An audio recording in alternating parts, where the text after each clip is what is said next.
ni waombe wana Kigoma na wote mliopo kwenye iftari hii kutumia iftari hii na mfungo wetu kwa imani zetu, maana katika kipindi hiki wapo wanaofunga kwa ajili ya Kwaresma, wapo wanaofunga kwa ajili ya mwezi mtukufu wa Ramadhani.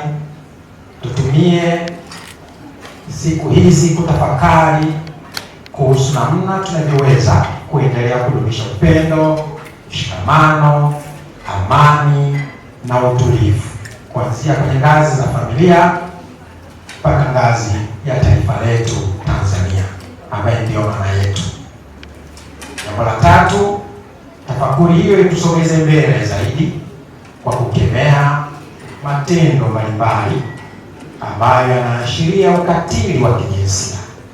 Nikiwa na viongozi wa dini na katika mikusanyiko mbalimbali, lazima niseme hili kwa sababu sisi hapa tumetoka nyumbani, tumependeza, tunavutia, tunatembea vizuri, tunazungumza vizuri, lakini kipo kizazi kinachoteketea ndani ya wilaya ya Kigoma.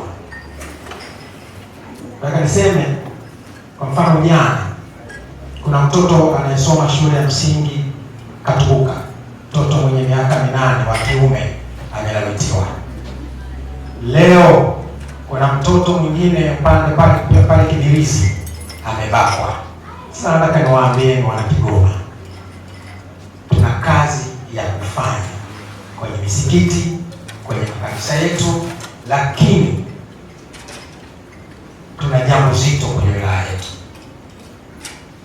Sasa inawezekana wenyeji kuna jambo ambalo mnalifahamu, mtuambii, itafaa sana kama mkitunong'oneza kuna nini katika hili.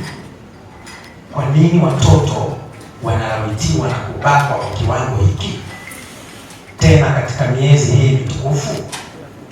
Tatizo liko wapi? Kwa hivyo tuangalie usalama wa watoto.